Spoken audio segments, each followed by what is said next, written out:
Hi,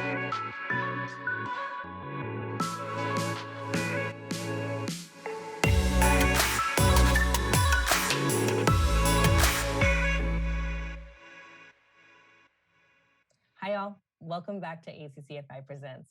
We're going to continue with our conversation from the previous week, and we can't wait to get started. Let's get into it. One of the things that I wanted to kind of carve into a little bit more was, just the change of your direct-to-consumer e-com wholesale mix. Can we talk a little bit about your modeling? Because I just found that really fascinating. I know where the fashion industry has been is, we've been talking about being more digital. We've been talking about being more, keeping the value chain kind of in this very like electronic space. But we as fashion, we like to touch and, we want to have, the space is kind of, much more tactile. Um, you had mentioned before that your COO kind of helped you guys make a hard transition into e-com and really pushing that digital experience. What has that been like for you? And what's the change been from like, now to like, this time last year? Yeah, so that's a great question. So much has changed since COVID in this aspect. We actually, this time last year, started working with a showroom. And like I said, we've had wholesale. It's something that we've done internally for 6 years. So it wasn't a division that was growing to the capacity where we kind of felt like we got it to a space. And in order for us to really grow it, we needed those connections that a showroom would offer us. And a great showroom reached out to us, and we were so thrilled that they considered us. And so in the middle of last year, we really started to focus on wholesale. We got some great orders from our showroom for SS20. We delivered our first batch of the collection in January very smoothly. Our next delivery was coming in early March, and that's when the cancellations hit. So right when we shut down the store, we also had some huge accounts tell us that they were canceling some gigantic orders from us that we had to take in.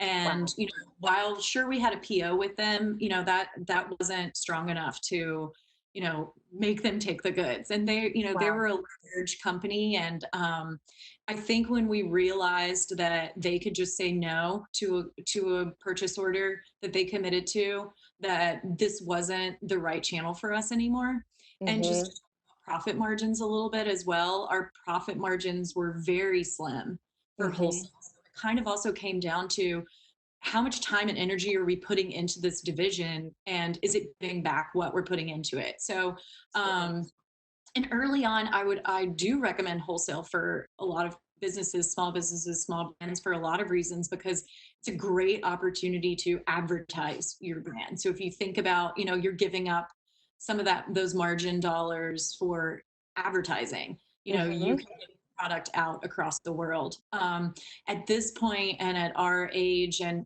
it just made complete sense for us to just shut down the wholesale division. So really early on, late March, we decided to shut down that channel, Wow. um, and concentrate fully on online. And here we are, our remaining staff, working from home, sitting in front of our computers. We switched all of our modes from, customer service in the store to customer service online. And I spent about 2 weeks completely revamping our website.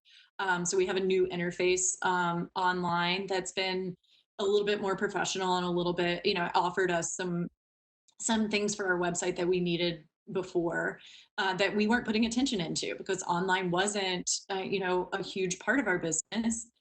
Now it is. Wow. So since we've, super focused on our online community and our social channels and our email list, our online sales are up 88% to last year. Oh my goodness. That's huge. It's been a That's really huge. yeah. So also Wow. why we needed to bring our staff back, because we have web orders just constantly, and everything is, we don't have a distribution center. We're still small, in considering something like that. But all of our web orders are shipped out of our storefront, and they're also handled by our retail staff. So Wow. we did reopen a couple of weeks ago in a very small capacity, by appointment only. We're offering virtual appointments. Um, Okay.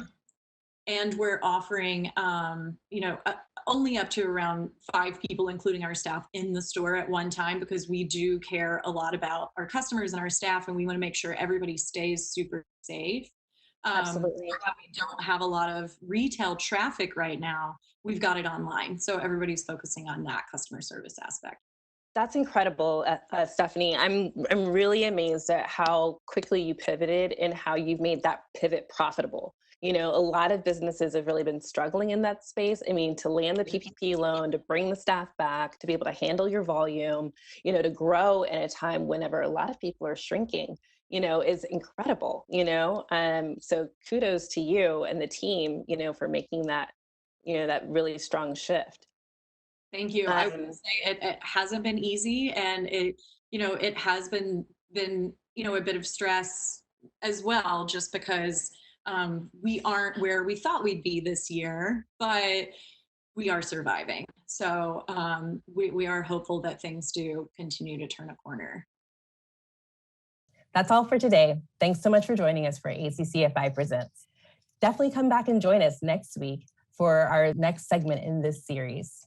If you particularly enjoy the content that you're seeing, don't forget to like, share, and subscribe.